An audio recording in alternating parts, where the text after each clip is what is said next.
I'm Swati. I welcome you all to another expert talk session conducted by Samyak, a student led initiative of MA Social Entrepreneurship. Today, we have Mr. Anveshi Gutta with us to enlighten us on the topic Synergies between Social Enterprises and ESG. Mr. Anveshi is the co founder of Edquest Sustainable Solutions Private Limited, which provides sustainable solutions to corporates, individuals, residential societies, and many such organizations.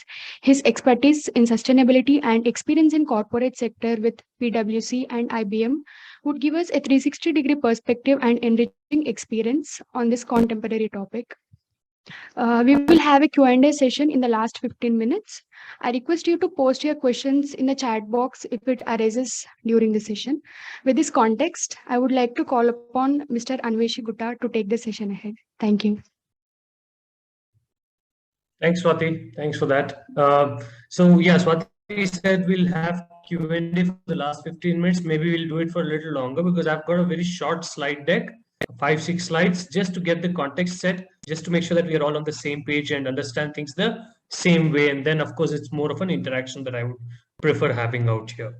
Sure. With that said, I'm going to start sharing my screen. And as I do, let me just introduce myself and the organization that I am currently running. So we are at Quest Sustainable Solutions. I had founded this about a couple of years back. We are a social enterprise ourselves, like Swati mentioned, of course, focusing on 3 key segments: corporates, schools, and residential cities. The idea with this being a lot more about how do we look at urban segments, ecosystem perspective. So I'll let that kind of come out in the conversation as we have in the next few minutes. Importantly, I come from a background where I have worked in industry with technology companies, with consulting companies for a good long decades now. And so this was my calling. This is when I realized that we wanted to kind of start something that is relevant for this space in space in India. So that's where it began. So let me sorry for interrupting. Your voice is actually breaking a little bit. Maybe you can turn off your video. Yeah, I've turned off my video. Sure. Let's see if that helps. All right. So I'm going to get started with the slides that we have on the screen. And in the process of running through the slides, of course, I'll give you more information about how we are kind of stepping this up in the sustainability space. So let me know if the slides have come up. Is that looking okay? Slides? Yeah. Okay. Fine. Let me see. Yeah. So let's start with some simple level setting, and I'm sure these are not some terms that you've not come across earlier, but I wanted to make sure that we are all on the same page. So we are talking of 2 very distinct concepts, ESG and social enterprises, and trying to establish the whole synergy between those 2 concepts. ESG, by the very abbreviation you know of, is environment, social, and governance. Each of them quite unique in terms of the concept that they kind of cover. But if you believe there's some amount of time we need to spend on those 3 words, happy to do that. But essentially, E is all about the fact that we want to have a planet that's livable, healthy for a long, long time. And that's essentially the focus. The focus is on environment, the climate aspects, and the way we are at this point managing our planet, and what should we do to avoid what is being called climate change and global warming out there. So that's the focus of the E side of things. The S is where the impact on the community, on the society, on people comes out, the social angle, which is a very important aspect essentially when you talk of sustainability. Although these days when someone says sustainability, it is almost synonymized with environment, but I would say it's much broader. It isn't just environment, it's of course social angle as well, which is very crucial for the humanity and even beyond the humanity, for life on earth to generally have a good stay out here. So social is an important angle. So how do we make sure that we are looking at livelihoods, communities, and things of that nature in the social angle? And when it comes to governance, of course, considering this is in the corporate context, you're talking about how policy shaping within the corporate context, how the whole agenda of maintaining a very transparent organization out there is something that is established well in the very policies, procedures, and the daily operations that are happening within the organizational context. So things like corruption free, things like ethical behavior, things like diversity, all of those would come into picture about how it's being done top down. So governance typically is an aspect that drives itself from the top management all the way down to the person who's working on the floor. But those are the three concepts, distinct one, but very importantly interlinked as well. So I thought that's an important thing to level set our own understanding on. And the other one, of course, is the social enterprises, which I'm sure as part of your ongoing studies that you're doing at TISS, you would definitely know of the fact that social enterprises essentially are about two very important impact aspects: social impact and planet impact. So those are the threads that I would say are driving our conversation as we go into this discussion further. But that are two very separate, or rather not so separate, but two very distinct concepts today. But they are actually today, if you look at it, very tightly, very well interlinked if one were to look deeper through what we all know as the SDGs. They are the common denominator, like I would have called it. The fact is, what you look at from an ESG perspective can easily be translated into the goals that are out there. Some goals are a lot more prominent from an environment perspective. Some goals are a lot more prominent from a social perspective. Governance, of course, comes up in the way everything is knit in terms of a corporate context within the SDGs. So though it's 17 SDGs that cover different aspects, they are very much connected to the way ESG is today being looked at. By the way, while I say ESG, I believe you guys have already heard this. It's probably the second or the third wave of ESG we are talking of. ESG is not a concept that hasn't been around. It's been around for a good long 15 to 20 years now. So the point is, it's just having a resurgence of sorts because of the relevance of it in the context of what we're facing today. Even if it's pandemic that's bothering us, if it's climate change that's bothering us, even the north-south divide, the global north and global south divide that we may have heard of, all of those are aspects that are coming to the fore, and that is where ESG, when it's getting this resurgent second limelight of sorts, is being tightly connected with the SDGs. And at the same time, your social impact and the planet impact, which is the other side of things, also, of course, have to connect themselves with the SDGs. They cannot happen in isolation ever at all. So the SDGs happen to be the common denominator between the ESG and the social enterprise sector. And that's the foundation on which I would drive the rest of our conversation. When we talk of AtQuest and where we fit into this entire picture, I did mention that we are a social enterprise, and to a good extent, you would have gathered that we are very keenly focused on driving sustainability more from an E sense, also from an SNG sense, but typically more from an E sense. So I'll get there. But what are we saying? Where did we set ourselves up? So if you look at what's in front of you, it's a roadmap of what we are, where we are, and where we probably will be in about 3 decades from now. The 2021 to 2030, the decade that is the one that we are currently in, is called the decade of action.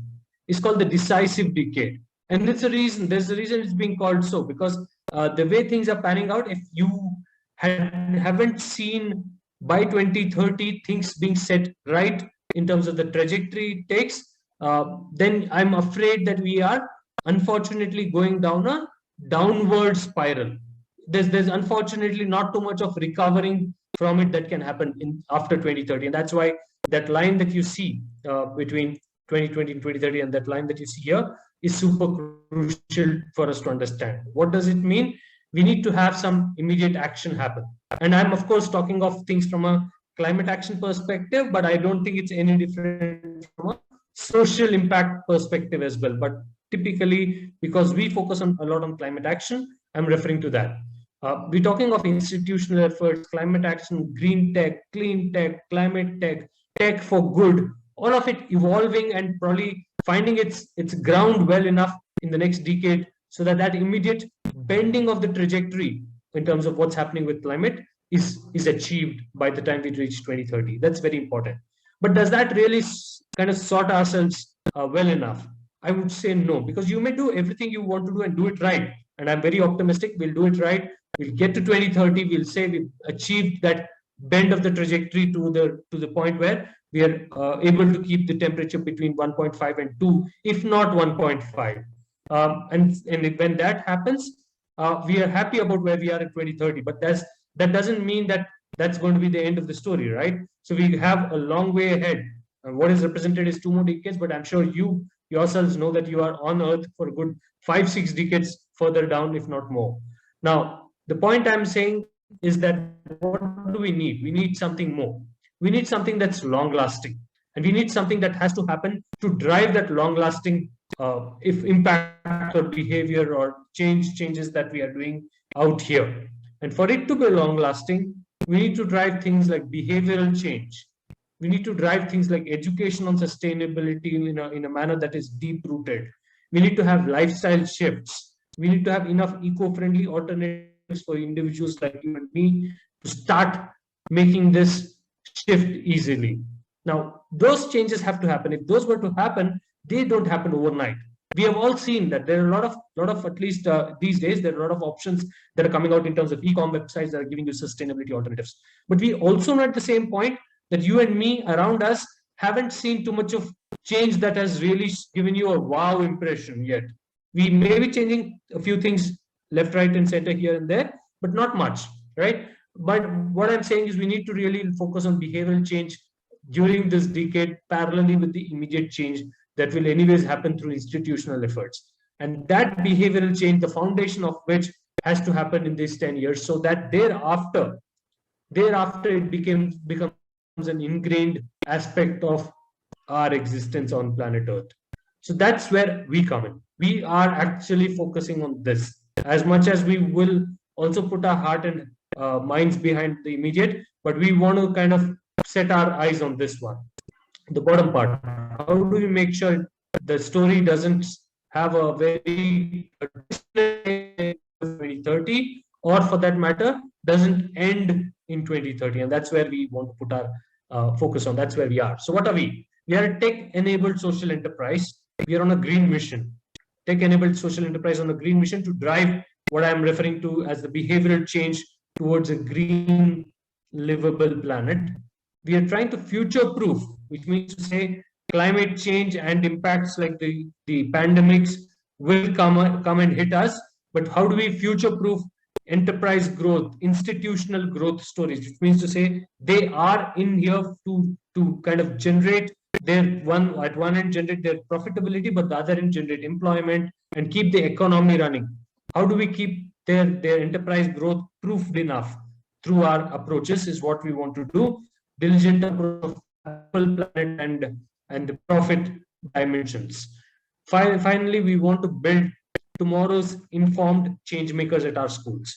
So those are the three broad mission statements that we've set ourselves for. How do we do that?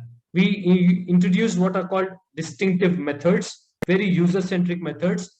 We introduce very much of a tech approach to this, and we use what we all know as new age technologies. And of course, user experiences are important. So when we say we are tech-enabled social enterprise, we are keeping the user of our work that we do at the center, whether it is the user in terms of the C-level executive who's talking to us on the enterprise growth stories, or the school kid whom we are talking to in terms of the work that we want to do with them becoming change makers. So that's the broad place where we come in. Now, that should probably give you a sense of how we look at things. Of course, being a social enterprise, we have our eyes on both the dimensions, the impact dimension and the profit dimension and the economic dimension, both. So that's what, of course, defines us as a social enterprise. With that said, I'm going to go into getting into the actual essence of our conversation, exploring synergies. Let's get to a few examples of what I believe exploring synergies could look like. We'll start with what I say ESG spurring social enterprises. A few examples on that front. Let's see what that looks like. ESG, like we've understood, is environment, social governance, and social enterprises. There are corporates, let's say, who are implementing a lot of their initiatives to bring down what is called as the carbon footprint. And if they have to bring down their carbon footprint, they have to do what is called carbon reduction in their own operations. They need to make sure that their operations are not generating heavy carbon footprint. At the same time, they have to look for energy efficiency projects. Who will do these for them? Somebody has to really step up and say, I will help you reduce the carbon footprint. I will help you make your operations energy efficient. Now, you could potentially see a social enterprise stepping into that shoes and saying, I will do that for you. Because there is, of course, in that kind of an engagement, there's, of course, an angle of how you are being a responsible enterprise. And that's essentially what's in the DNA of a social enterprise. You are being a responsible enterprise while making sure that you are also, of course, achieving your, helping your client achieve the reduction or the energy efficiencies that they want to achieve, to kind of realize their pledge. They would have pledged for doing net zero, going carbon neutral, and all those. And that's what we're trying to say. A social enterprise could help come in here. Implementation of carbon removal projects, and they're very different from what I was referring to here. Carbon removal is essentially the fact that over the years, or even as we are currently running our daily lives, there is carbon emissions that are being spewed into the air as well. And while that's happening, you should find a way to bring carbon dioxide kind of GHG gases in the atmosphere. How do you bring them down? And that's where carbon removals come in. What does that look like? It could be in the form of two things: nature-based solutions, like your afforestation, like your mangroves, and all of those, or even for your ocean bodies to be healthier. So those are all what would have done just the job of carbon removal through natural means. We call them carbon sinks. But then there is also tech-based carbon removal projects. So that's the other angle. But the bottom line at the end of the day is that you got to capture carbon from the air and bring them down in a manner that either it's a forest that's acting as a sink, it's an ocean body, or the technologies are helping you capture carbon and use it for another purpose that it could have been used. So that's the idea again. Yet again, out here, I believe there's an aspect of a social enterprise coming in and saying, I will do this for the corporate requirement, the industry requirement, for a nationwide requirement, if at all. But that's the idea of ESG, again, spurring social enterprises. The requirement is coming from the corporate side, but the fulfillment is happening from a social enterprise who's saying, I can do that possibly. And finally, there is the requirement beyond all these projects that we just spoke of. The corporates need somebody to come in and validate and understand if the objectives, and then validation, verification, and assurance services will come in. In fact, just about a week and a half back, or 10 days back, the Bureau of Indian Standards, BIS has released an assurance standard. This is about saying how can somebody audit and tell a company if they are doing things right from a non-financial perspective. Typically, audits are for financial aspects. But here there's a new standard that's been released by the Bureau of Indian Standards, where they are saying entities like us can go out there and do our exercises in terms of removal reduction. And then there will be need for somebody else to come and say, it's been done right. And that done right aspect is what we are talking about in terms of validation, verification, and assurance. And that's exactly yet another space where an organization that wants to kind of call itself a social enterprise can step up and say, I will do that verification of whatever claims are happening out here, whether it's be a claim by a corporate, whether it's be a claim by a corp that's been supported by some external party. But at the end of the day, there's a need for verification. And that's again an aspect of somewhere ESG spurring social enterprises out here. There could be more, but I'm leaving with those three examples and moving on to the next use case, next scenario, let's say, where we're talking of social enterprises that are shaping the ESG way. Now, I'm saying while there's a direction of the ESG from the corporate side, making the social enterprises step up. Social enterprises have a role to play as well in terms of them shaping the ESG way. What does that look like? CSR focused civil society. Now, we all know that there's a lot of action that happens on the CSR front where civil society, the NGOs, the not for profits are kind of driving the action on the ground with the community. Now, because of them being so very closer to the action on the ground, they have a very strong role to play in terms of making sure that the initiatives that are done through CSR aren't done sporadically, aren't done just for the sake of a checklist. So I believe they have a stronger role to play in terms of getting that feedback system back into the corporate, saying what's working, what's not working. How do we make sure that while you're talking of CSR focused civil society, the E, S, and the G aspects could be brought into this picture as well.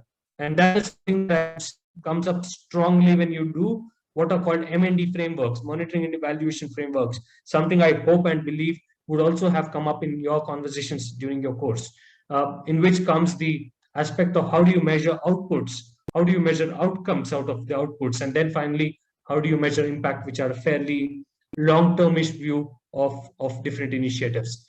So monitoring and evaluation frameworks, M&E frameworks in the way they're called, are important aspects that are required to tie the CSR initiatives back into the impact that they were intending to achieve, and the corporates themselves reflecting upon them through the reporting that happens from the ground up. And importantly, while you're talking of monitoring and evaluation, let's be very clear. We are not only restricting ourselves to social impact. We are not restricting ourselves to planet impact, but it's a combination of social, planet, and other dimensions if required. So ecosystem-wide analysis of initiatives is an important aspect when it comes to social enterprises and them shaping ESG conversations out there in the corporate context, in the corporate boardrooms. So ecosystem-wide analysis, system thinking approaches is what I'm referring to in this case. You would probably appreciate that social enterprises, because of them being so closer on the ground, have a better sense of what's the impact, intended impact, unintended impact that's happening, consequences that are happening on the ground. And that's the narrative that has to go all the way to the corporates back.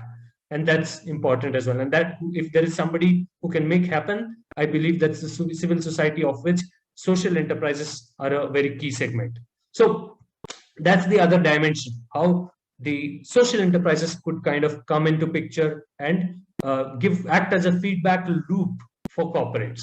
And then I move on to what kind of skills are coming up to be of prominence while we are talking of the ESG wave. And I believe some of you would probably be aware of some of them, but otherwise as well, we'll still discuss. Secondary research, very key, because you're talking of the ESG wave, and I've mentioned this earlier. This is the second and third the ESG wave has come out to prominence, and in this context, there will be a lot of action in the next decade. And so, being aware of what's happening out there from a secondary research perspective is a super important skill for any professional out there. There's also news out there that says that there's a demand for ESG professionals in the corporates is bound to grow a lot in this. If that is so, where is that the professionals will get their source of current relevant inputs from? It's going to come from secondary research. There's a lot of data analysis that will have to happen based on the secondary research and the information that's gathered out there. And so data analysis qualitatively, data analysis quantitatively, both ways is important. And that's what is an important skill that I believe you guys already have. And if you need to kind of step it up, that's one thing that you may want to do. Content creation, because these days it's important that you are aware, you are communicating to different, very diverse set of stakeholders. And so when that diverse stakeholders have to be spoken to in terms of corporate leadership, in terms of communities, in terms of employees, in terms of the investors that are out there, those different stakeholders have to be communicated in a very distinct manner for each of them. And that's where the content creation angle is very important. You cannot bake one piece of content and take it to different audiences the same way. Well, that will never work. So that's important. Documentation and content creation is important. Non-financial assurance or audit. I did mention this when we were on a couple of slides back. There's an increasing demand for what we call non-financial audit or assurance services, because there's an increasing number of questions on corporate actions, whether they are doing it right or not. Greenwashing, good washing, SDG washing. Those are the terms that are coming out, and people are saying you may actually not be you may not be transparent with your stakeholders, and that's a question that a lot of corporates get asked about. And if they have to really get themselves clean, those are the kind of services, those are the kind of skills that they need to make sure that they're able to step it up and show that they truly mean impact has happened on the ground when they say that in their reports. Communication is important. How do you manage to communicate to your audience in a manner that's transparent? It's not wishy-washy. It's very clear. It's to the point. You're able to tie your actions to your financial profit angle, because there's also profit, people and planet we keep talking about. So you cannot say profit happens in isolation, people and planet happen in another chamber. No. How do you tie them all together and show a coherent, integrated picture? That's the communication angle. That's the stakeholder engagement. The fact that I mentioned at some point, a lot of different stakeholders coming into picture. So do you have the skills to engage with each of these folks in a manner that you are able to drive the mission forward, keep them on board, have them also give you the right positive energy to keep the momentum going? And that's very important. You will, of course, come across situations where you have friction points. Somebody's pushing you back. But how do you kind of step it up from your side so that you kind of win them over, and if not, at least get them to keep things going, and then get them to see the impact over a period of time, win their confidence, and get them to join your journey. So stakeholder engagement, super crucial, super important in terms of very practical, on the toes kind of thinking that you need here, right? That's important. Project and program management. The kind of things that we're talking of in ESG are not something that some of those things don't happen in 3 months, don't happen in 6 months, don't happen in a short duration. They need longer time, long-term kind of approaches. When we say output, outcome, and impact, you know that the impact angle is coming very late in the day, but you need to make sure you're driving constantly with that impact aspect in mind. And that is where your skills on project or program management, because of the complexity that's involved there, will be super important there again. So one of those things is about saying I understand how to run this in a time schedule manner, but beyond that, there's skills like risks management. How are you managing your risks? There's things like stakeholder management, which you spoke of. All those have to run in tandem when you talk of project or program management. And finally, you're talking of monitoring and evaluation. How do you make sure you're monitoring everything to the T, monitoring everything very well, monitoring things in a manner that you know that transparently you're able to report it to the people that require that report, and at the same time tying it back to what we all have already discussed as the SDGs. So that's the kind of skill set that I've said would be relevant in the case of how social enterprises and ESG could come together. There could be more, but that's in a nutshell what it looks like. I think I'm done with what I thought would be good for us to kind of level set our understanding. What I would definitely be keen to have is a few questions from your side, discussion points, and ideas to kind of take this forward from here.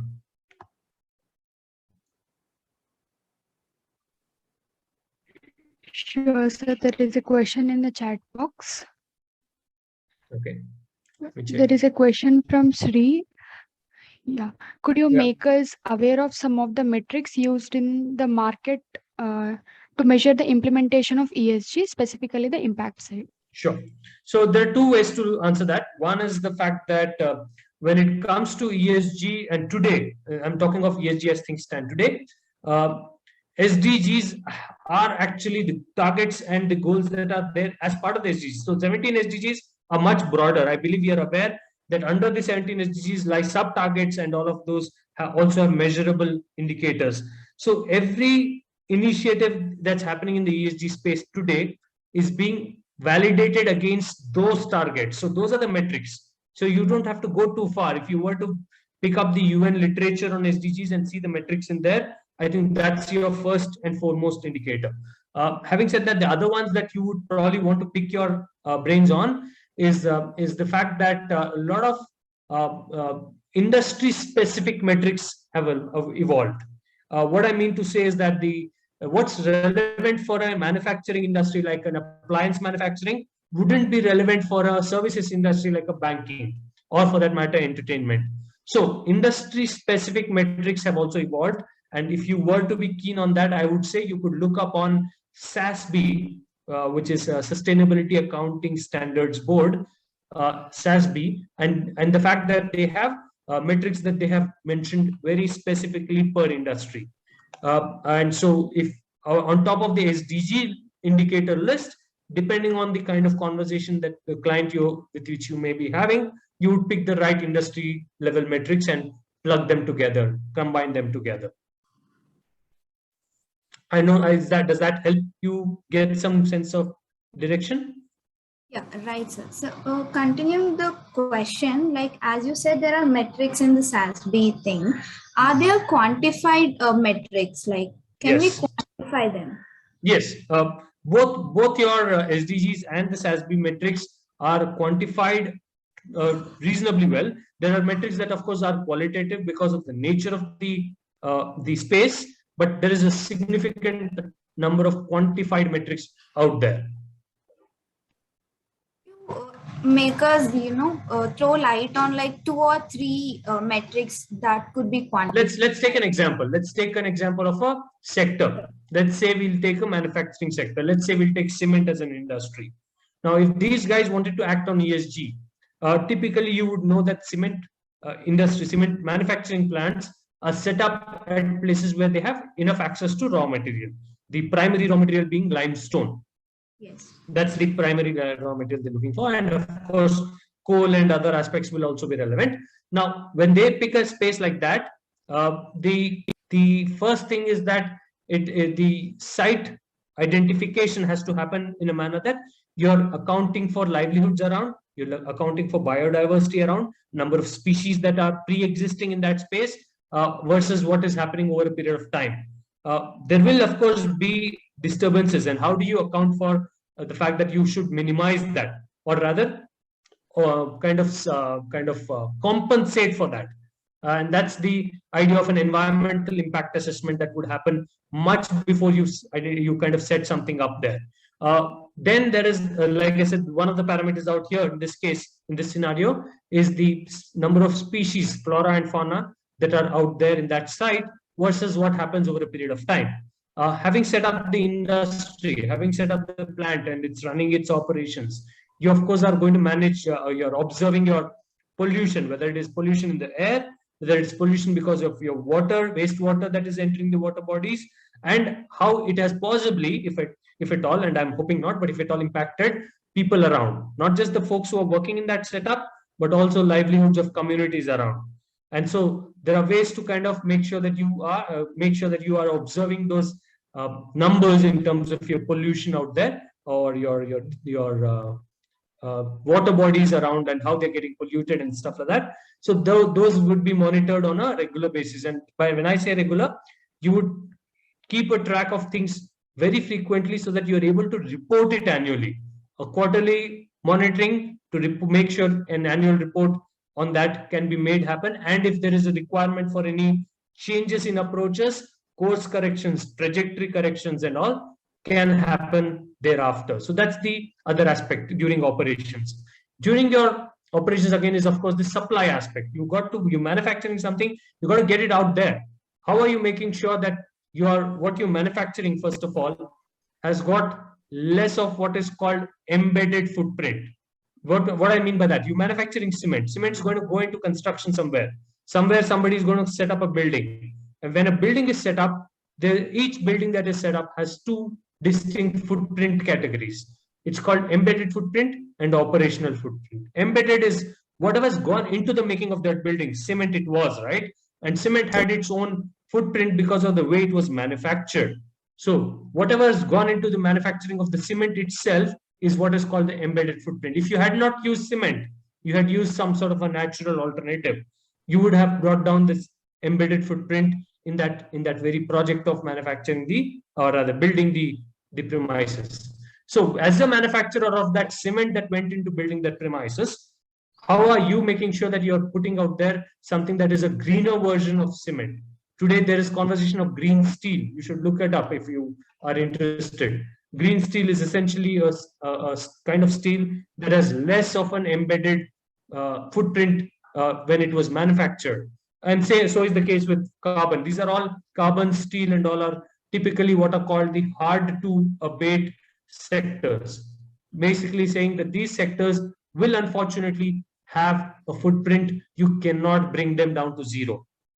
There are sectors where you can probably do a great amount of changes to bring it down to bare minimum.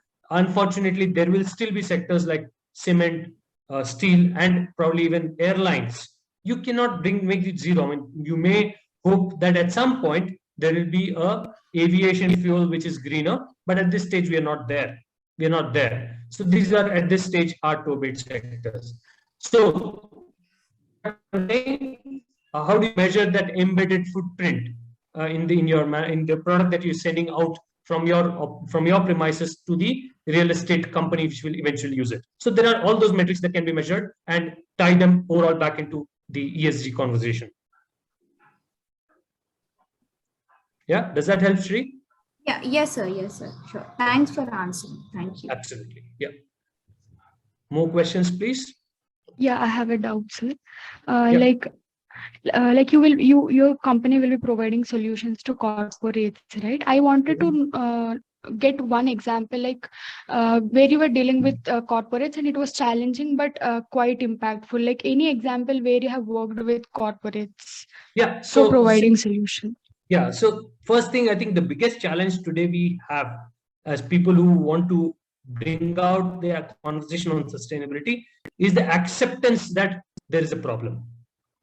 Right. Today, that is the bigger challenge. How do I really get a company? And I'm not talking of the Tatas and the Ambanis of the world only, because they probably have been around for a good long time. And today, I would say they already have a sort of a realization going, and they've been acting on things in their capacities already. But where I'm coming to is the medium-sized companies, are the smaller companies, which are very important for the economy. They are supporting these larger companies also as suppliers, but they don't really have the resources and the appreciation that this is a problem that has to be tackled. So when we have those conversations, the place where we are kind of realizing that we need to do a lot more work is to make it relevant for them to kind of take it up by themselves. We do not think 10 companies like AdQuest, even if we put ourselves out there, or 100 companies for that matter, we'll never be able to achieve the impact if there is no realization from the other side. So that is where I said at the beginning, our mission statement is also about driving the change in behavior first, institutional behavior, individual behavior. That's the important part. It's not an easy game. It's not an easy game. Let's be very honest. You and me probably have tried it ourselves. We know that at some point, even in our individual lives, convenience kind of is trumping responsible behavior. We may want to be acting socially responsibly, and probably we do it more often than not, but there are also times when we let that take a back seat and convenience takes the front seat. So in our conversations with corporates, I think that's the kind of challenge that comes up a lot more often. And it's not something that happens quickly, but getting them to appreciate and winning them over in terms of them joining hands and being an equal partner in making this happen is important for us. And that's where we kind of see the challenge. Sure, sir. Thank you. We have one more question in chat box from Furkan. He's asking, like, could you please elaborate more on non-financial assurance or audit? Can you Yeah. also share a few examples? So the best way to look at is IS 26002. That's the name. IS 26002. Look it up on the website, on Google and BIS website. But I'll still give you some information. The reason we talking of non-financial indicators, and this also ties back to how Shri was kind of keen on asking about metrics, right? All these days, all these years, I would say, metrics and numbers have been predominantly about financials. Pick any annual report that you have access to, and you will see that the annual report of this company, whichever you are accessing, typically talks about what's happening from a profit and loss perspective, what's happening from an income statement perspective, what's happening from a balance sheet perspective. But that isn't today sufficient, because those annual reports are more from a shareholder angle. So shareholders, who are of course people who are buying shares and investing into the company, would want to of course maximize their profits. And so companies give out reports and details in their annual reports that are about giving the shareholder enough confidence. Profit angle has been taken care of. The more they give that confidence to the shareholder, the longer the shareholder sticks to that person, the longer the company has that shareholder's money to run their operations. Very, very practical and valid scenarios. Not saying that that's a wrong thing to do, but where the world is headed, given the context of where we are today, is shifting from shareholders to stakeholders. Stakeholders essentially are much broader than shareholders, because you, as a person who's consuming a certain product, is a stakeholder in that company. Whether you buy from a Procter and Gamble, whether you buy from a Hindustan Unilever, whatever you buy today, you as a consumer is a stakeholder. The employee working in that company is a stakeholder. The shareholder is still a stakeholder. And so is the case with the regulatory authorities and the government out there. So if I say everybody is a stakeholder that is interacting with the company, each of them has different expectations. You as the consumer versus somebody else as the investor is two different people, two different ways. And so how do you make sure that everybody is being looked at in terms of the metrics out there? So the shift is now happening not just in terms of the reporting, but even otherwise, from financial metrics to financial metrics plus non-financial metrics. What does non-financial metric look like? I gave a few examples when I was answering Shri's question. So fact that you are going to tell them where your footprint lies, fact that you will tell them where your community impact lies, how are you tying it back to the SDGs, and then also show them that you're not greenwashing. Companies that are in the oil and gas space, the Shell and the Shell and the other companies of the world, always face criticism, saying they market very well when they do a afforestation project somewhere, but when they have 100 rupees in their kitty today, let's say their budget is 100, what is being observed is that they're still putting 80 or 90 into the coal and oil and gas sector. They're only putting 10 towards the green sector. That is the kind of things that an assurance and audit guy will need to kind of observe and catch, to see what is it, while they are doing afforestation projects, while they may be doing good amount of carbon removal projects, is that really a significant chunk, or is it still a smaller piece of the pie? And if it's a smaller piece of the pie, then for them to drum up their marketing machinery just to show that, while the 90% of their other piece isn't shown, is what is being called greenwashing today, what is being called ESG washing today. And that's something that people want to stay away from. And that's where assurance and audit services have a framework now, through what I just mentioned to you as the IS 26002, to understand and evaluate companies on various parameters, so that they can then say, we've been checked upon through this particular standard. And if you at least if you are able to put that statement out there, your stakeholders will take a lot more confidence in your reporting than otherwise, right? So yeah, so that's what it is. helped you get sense of what this whole thing is about? Yes, sir, certainly. And I'll also look up IS 20062 online to get more. Yeah, 26002. 26002. In fact, since you guys are already on the social enterprise work, I would also suggest look up on 26001, which is a slightly older one, but it's focused on CSR. So 26001 and 26002, the two version is the new one, 26002, but both are independent standards. Look them up together if you can. Okay, thank you, sir. Thank you for this. Yeah, perfect. More questions? Sir, I have a small doubt. Like whenever you're saying this greenwashing or ESG washing, rather than a push from organizational or individual level, shouldn't it come from governance level? Yes, Like which yes, would be you're right. more. No, it should. I think it's of course the whole ESG, the G part is where it is always top down, and that's what I mentioned a few minutes back.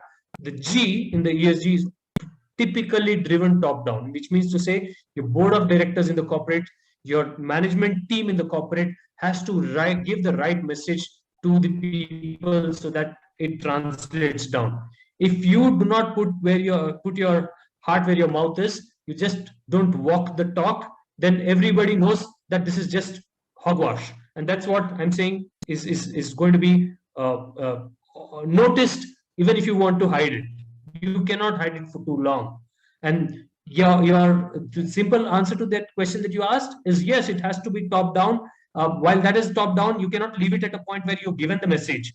And that is where, having given the message, you should also create an enabling atmosphere for every individual in your organization, whatever 1,000 number of them are there, should be able to kind of step up and appreciate this whole conversation on ESG.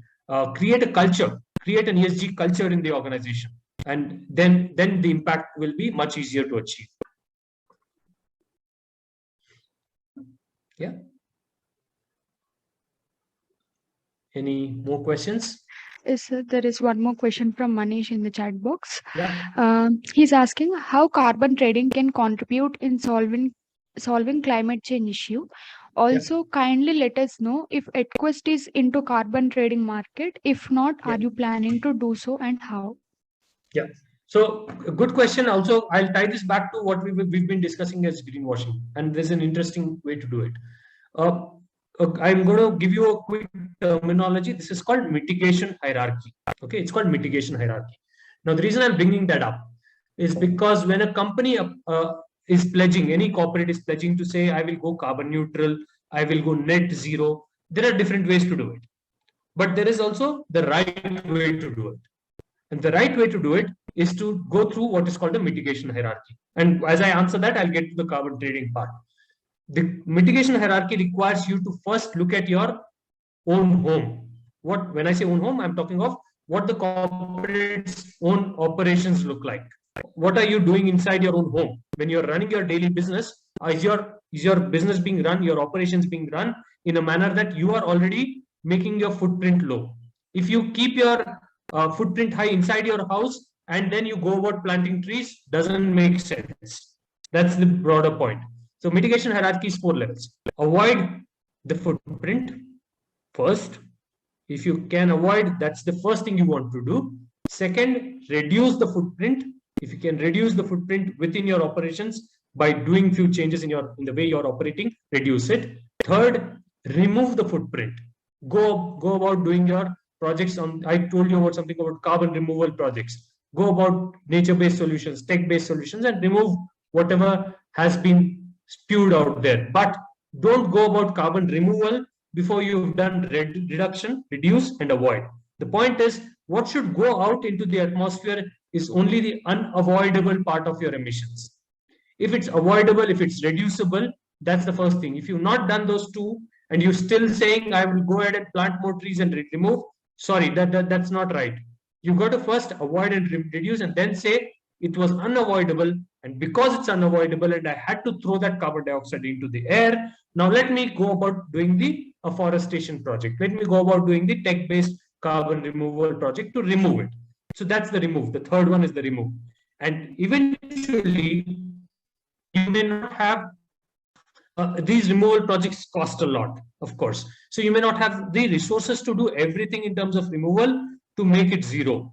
So if you want to go net zero, there is still going to be some part that will be left behind after you do avoid, reduce, and remove. And that left behind is what typically should go into trading of carbon credits. What is a carbon credit? You saying, I'll pay money, give me a certificate that somebody else has planted trees. Somebody else has done some carbon reduction. Now you can take that credit for somebody else doing it by paying. I mean, that's how easy does that sound, right? I mean, honestly, you don't have to put any effort. If you had the resources, the money to do it, everybody would go ahead and just buy carbon credits and say, we've gone net zero. But is that the right way to do it? Unfortunately, not. You got to, like I said, go through the hierarchy. And carbon offsetting or carbon trading will come last in the hierarchy. So when you want to talk of carbon trading, it's an important tool, but use it right. You cannot use it upfront and say I've done everything through carbon trading. That's not the right way to do it. Does AdQuest indulge itself in carbon trading kind of projects? We propose mitigation hierarchy to our clients, and only when it comes to the last leg, where it's emissions that cannot go through avoid, reduce, or remove, will we bring in the carbon trading aspect into the picture, where they can buy certificates to make it to compensate and make it zero in terms of their emission footprint. Does that help answer? Yes, sir. So just one follow-up question. I would like to know whether this would be better way for a developing country than a developed country, because this will help them because they are heavily dependent on for their power sector. So yeah, this can be a good option for a developing country. So when you say this can be, are you referring to carbon trading? Yes, sir. Carbon trading. So I'll tell you what. So carbon trading, like any trading, involves two parties, right? There's a buyer party and there's a seller party. It's a trade. Now, what has happened over the last decade or so, a little over a decade and a half maybe, is that there have been a lot of carbon credits that were generated in the developing market, which is markets like India, where companies have said, we will invest in projects which reduce the carbon footprint by sucking the carbon dioxide out of there, and we will pay for it. So, and just a hypothetical example, an oil and gas company from Europe has said that we will sponsor a project in India for planting trees. They planted a lot of trees in India and they've got the credit for that and they've used it. Now, what has happened in the process? One, some institution, some firm which is doing these afforestation projects in India has got business. Some firm, and this could well be a social enterprise, right? So now my point is, it's given the momentum to the social enterprise, which is part of what I would call the green economy. I'm very happy with that scenario, right? Green economy projects are getting money, projects are happening on the ground, afforestation is happening in India, good for us. Trading eventually of the certificate will happen with the developed market, where they cannot afford to do the same project in their own space, which is okay. In this case, I'm saying it's a good thing for the developing market. Point two, when it comes to things like mitigation hierarchy, which I mentioned, I don't think mitigation hierarchy is an optional item for either the developing market or the developed market. Every company out there will have to still stick to the principles of the mitigation hierarchy if you do not want to be intentionally or unintentionally be called out for doing greenwashing. You may so say that it wasn't intended, but still the stakeholder perception out there is something you cannot change after you've unfortunately gone the wrong route. So you might as well step it up in the beginning itself. So developing or developed market, either ways, the hierarchy still makes sense for every company. Carbon trading, again, I would still say comes last in the hierarchy, and that principle shouldn't change irrespective of the geography. Thank you, sir. Thank you very much. Absolutely. That's good. Anything more we have? Hello, sir. Yes, sir. There is one more question from Shubham. Yeah, I'm waiting.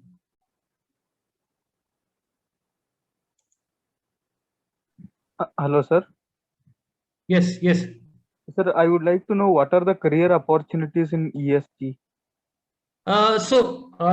Broadly speaking, I'm just letting you know that there is today the demand for ESG and sustainability professionals is high. When you say career opportunities, because of the space that it is, there is technical skills that are required. There are people who need managerial skills. There are the roles that require documentation and analytical skills, and that's where that previous slide of mine kind of mentioned the diversity in the skills that are required. There is, at the end of the day, every company wants an all-rounder kind of a professional. Unfortunately, all-rounders only come with some amount of experience. When you're talking of professionals who are probably just entering this space, you will start in one dimension, whichever dimension it is that you believe you are more leaning towards. But in the process, you will have to pick up the other skills. Prospects wise, there's a lot of demand. There are companies that want to have in-house ESG teams. There are companies that want to have ESG consultants who come in and give them services for a brief period. There are companies that are looking at revisiting their approaches from a CSR angle that they were doing. So all those are aspects that are coming out over the course of the last few months and will continue as well. So depending on where your personal profile leans, where it is leaning better, I would suggest you use that as your entry point. But while you use that as your entry point, please be aware that there's a lot of other diverse skills that may be required as well. And if you do not have that picture of the diverse skills that are required, you would still not be able to go up the ladder as much as you would have wanted to.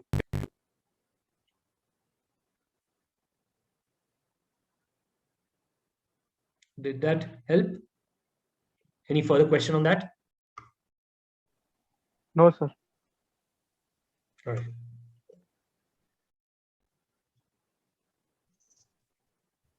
There is one more question from Shubham, sir. Okay. Yes, sir. One more question from Shubham. Can you throw some light on your work with schools and how they are being involved in building sustainable world? Yeah. So with schools, when we work with the teenage group. That's the first thing we do. Class 5 to class 10. There is a reason we picked that because there is research that has shown that the whole awareness in terms of sustainability or environment is something that builds very well in the primary classes because of the coverage that happens through EVS and those kind of subjects. And then it's for whatever reason, it dips as kids enter their teenage. And then after their schooling towards their 20s is when the awakening again happens. And that's the research. So we said, let's focus on the teenage group. Now, class 5 to class 10, we deliver what we call sustainability in a box. That's the package we take to the market. Sustainability in a box is about an academic year across the academic year program. It's not a one-time initiative. It's something that runs through the academic year. We conduct 4 things under that box. 1, we look at the school campus and the premises itself to see how that campus and the premises can be a ground can be a space where sustainability practices become second nature. What I mean, the infrastructure and the campus is built in a manner that you are without too much of a consciousness practicing sustainability. Whether it's about the fact that you've got 2 very distinctly colored dustbins where you put your dry and wet waste, whether it is in terms of saying your water, the taps where you fill your water, also kind of make sure that the water they're efficient in terms of the dispensing that they do, or different aspects that can, even your cafeteria and the way it's managed, all of those things that can happen inside a school. Now, that's the one thing. So we call this a green school campus kind of a work. In fact, we take them all the way into also claiming to be carbon neutral school campuses if they had the resources and bandwidth to do that. So that's one part of the box. Second is the classroom learning. We have 15 distinct modules per class where we teach them on different aspects on sustainability. What we teach in class 5 versus what we teach in class 10 is very different, because class 5, we want them to learn a lot more, become a lot more aware. But when it goes to class 10, we're getting them into a lot of act, as in do things. Learning is done over a period of time, over the course of the years. But when it comes to class 10, which is 8, 9, and 10, as they progress there, they're getting into a lot of doing actions that are sustainable, taking actions that are sustainable. So that's the principle. So classroom learning, and in classroom learning, the way it's taught is very different for class 5 to class 10. Then there is experiential learning, nature-based learning, a very hands-on kind of learning that happens as well alongside the classroom learning. So we call this the third part of the box. We call this the experiential learning. So this is very much out in the open, learning from nature, learning from your visits to different places, learning from observing things and all. And that's what it happens as well. Per class, we have 5 sessions per class. So we have 15 classroom sessions, 5 experiential sessions. Put together, it's 20 sessions. We run that through the academic year. Every 2 weeks, 1 session. 40 weeks is what this runs for, typically. So that's the overall package. And finally, all of this that I mentioned is knit together with a tool that we have for school kids, and this is called Junior Green Compass. It is a gamified tool that helps you self-learn about sustainability. It helps you record your different actions that you are taking as a kid in your daily life, and see how it's impacting the people around you, impacting the SDGs, etc. So it's like a journal. It's like a record that you can keep of your journey on sustainability. And in the process, it also helps you win a few badges of recognition. It also helps you compare yourselves against your friends and see how they are performing versus how you're performing, and kind of gives you recommendations, suggestions on what you should do next. You've done so many things. Why don't you try this? It's like an Amazon recommendation. You've got item X in your cart. You may also want to buy item Y. In similar way, we're saying, based on your actions till now, you may want to actually look at this one. You should be able to do this next. Let's see if you can go for it. So those are kind of things this tool does.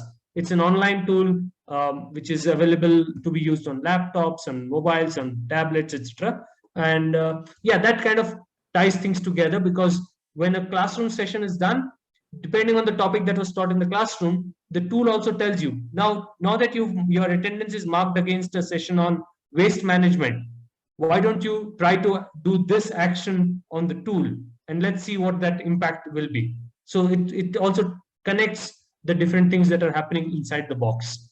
So that's the overall piece of work that we do for schools. I hope that answers the question, Shubham. Yes, sir. Okay. Sir, I have a follow-up question on that. You Yes, mentioned Pradeep. about the services that you provide at schools, right? And these services are not. We need to have an economic sustainability to give these models to the schools, right? So how do you Yes. manage the finances for this?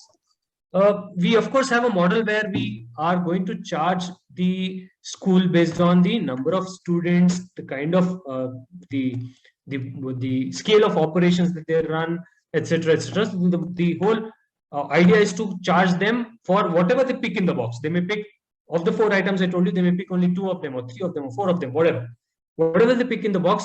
Based on what they've chosen, they would be paying per student per month kind of a fees, which is something that we've calculated.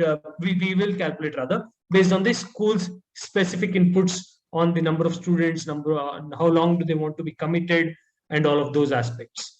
At the end of the day, it's a commercial model which the school pays for.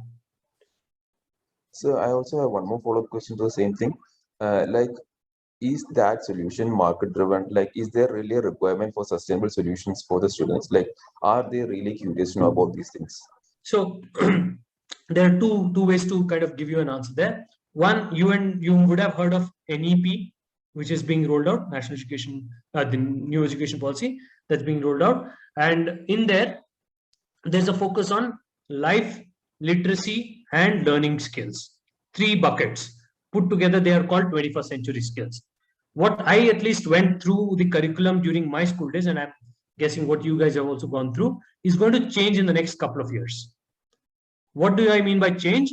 It's going to change in the manner that it's no longer about learning through textbooks only. There's a focus on keeping the textbooks as one of the parts of learning, not the primary basis of learning. Now, in that very scenario, social awareness, planet awareness, climate awareness is going to be an important aspect for tomorrow's kids to be relevant as well. So that's one thing. It started in 2020. The rollouts are ongoing. It will happen in the next couple of years. So that's where the relevance is coming to the fore. Point two, when we did this program, when we did this package, we engaged with schools to shape this. We did not do this in isolation. It was not done in vacuum. So when we engaged with schools to do this, and today we are already running, as we speak, we are running a summer program with 5 schools to also see what they have to say about the program. We are running summer internship program for school kids. These are kids that have reached out to us and said individually they are interested in sustainability. So we're running a free summer internship program with them, getting them to see what they feel about the program, the package. So there are different testing points that have happened in the course of this journey to get to a point where it's fine-tuned well enough now. And there is demand. Okay, the question I think you asked was, is there demand? There is enough demand, and that's why the traction is there in the market. Yeah, thank you, sir. Yep. Thanks, Pradeep. Any more? I have one question. It's not really related to the presentation, but I am just curious. I read through your profile and I realized that you had some work, you have done some work experience, and then you started your enterprise. Yes. So do you think having a professional work experience helped you establish a more robust enterprise? That experience came in handy here. Yeah, the answer to that is a yes and no. I'll tell you why it's a yes and no. Yes, because of course, whatever I have gone through in terms of my work experience over the years that I've spent in the industry, I know what I've learned in year 1 of my career is also something I'm leveraging today. What I've learned in the last 4 or 5 years, also recent past, is something I'm leveraging today. So there is a lot of awareness that you believe, you know what the industry looks like, you know what, especially when you're starting something by yourself. When you're starting an enterprise by yourself, you getting a team to work with you, you got to also have your awareness on different aspects, because you know that you've heard this enough, I'm sure. As a startup, you wear different hats, and for you to wear different hats, you got to be aware of how do you kind of, when you're wearing a certain hat, whichever hat it is, how do you kind of make sure that you are able to execute the expectations in a manner that's smooth. Otherwise, the number of bumps on the road will bother you. And that's where I'm saying, because of the experience and the past knowledge that one builds, it helps you kind of make sure that bumpy road isn't there for you. That's one. And I also said no. The reason I said no is because I would have liked to do this 10 years before. I think I'm definitely late in this space, in the sense that I have always had the urge and the ambition, or the urge and the will to do it, but somewhere things didn't fall in place in terms of the dynamics at my end. The more you wait for yourself to start on this road, in terms of setting up your own social enterprise or whatever, the more it's going to get challenging, because of the responsibilities that will pile on your shoulders before you know. That's always the case. All of us will come to a point where there will be responsibilities that will come from on the personal front, professional front, family, whatever. And hence, my point is, young blood, early in the day, more mistakes possibly, but still not a bad idea, right? Only thing is how much of the capacity to kind of run the distance do you have? You need to be in this for the long run. Like Pratyup asked, there will be people who would want to know, is there real money in this? Are you really going to make a business out of it? Are you really going to at least make sure that you're able to run your home well enough? There is always those kind of questions that will come. And when you're ready to kind of go in this for the long run, and you have the conviction in it, you will probably be able to pull it off. So if given a chance, I would have started this 10 years back, but having said that, not too many regrets in terms of where we are. That was quite insightful. Thank you, sir. Yeah. Okay. Any more? I know we've crossed the 4 p.m. time, but any more?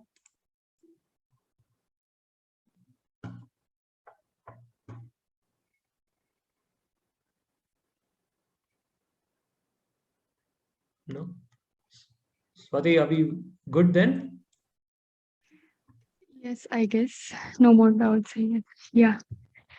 I would like to thank you, sir, for taking your time on your weekend and sharing your valuable information and insightful experiences.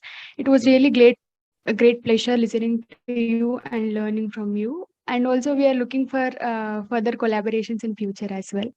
Absolutely, yes. Yes, sure.